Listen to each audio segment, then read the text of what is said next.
ഇപ്പോൾ ഒരു സിനിമ ഇപ്പോൾ സംവിധാനം ആദ്യത്തെ ഫസ്റ്റ് പ്രൊഡക്ഷൻ എന്ന് വെച്ച് കഴിഞ്ഞാൽ കിങ് ഫിഷ്. അതെ. ഈ കിങ് ഫിഷ് എന്ന് പറയുന്ന സിനിമ ചെയ്തുകൊണ്ടിരിക്കുന്ന സമയത്ത് എന്തെങ്കിലും പ്രതിസന്ധികൾ നേരിടേണ്ടി വന്നിട്ടുണ്ടോ? സിനിമയല്ലേ, പ്രതിസന്ധി ഇല്ലാതിരിക്കത്തില്ലല്ലോ. സിനിമയിൽ പ്രതിസന്ധികൾ ഒരുപാട് ഉണ്ടാവാറുണ്ട്.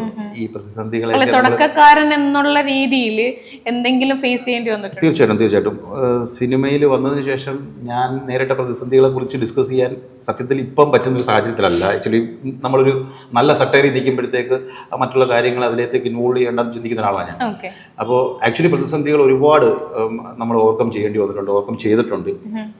ഏറ്റവും വലിയ പ്രതിസന്ധി എന്ന് പറഞ്ഞാൽ ഞാൻ അടക്കമല്ല, ഈ വേൾഡ് മൊത്തവും അനുഭവിച്ചൊരു പ്രതിസന്ധി ആ സിനിമ ചെയ്ത് റിലീസിന് മുമ്പേ ഞാൻ അനുഭവിച്ചാണ്. കോവിഡ് എന്ന് പറഞ്ഞ മഹാമാരി വന്നൊരു സമയമാണ്. കാരണം നമ്മുടെ വർക്ക് കഴിഞ്ഞു, പ്രീ പ്രൊഡക്ഷൻ കഴിഞ്ഞു, റിലീസ് ഡേറ്റ് അനൗൺസ് ചെയ്തതിന് ശേഷമാണ് നമ്മുടെ കോവിഡ് എന്ന് പറഞ്ഞൊരു സംഭവം വരികയും ലോക്ക്ഡൗൺ, പിന്നെ ഒരു 2 വർഷം എല്ലാവർക്കും പോയ പോലെ എനിക്കും പോയി. അതിനെ തുടർന്നുണ്ടായ പ്രതിസന്ധി, ഒരു വലിയ പ്രതിസന്ധിയെ നമ്മൾ നേരിട്ടിട്ടാണ് ആ പടം റിലീസിലേക്ക് പോവുകയും അതിൻ്റെ ബിസിനസ്സിലേക്കൊക്കെ പോവുകയും ചെയ്തത്. പക്ഷേ God grace, I am satisfied.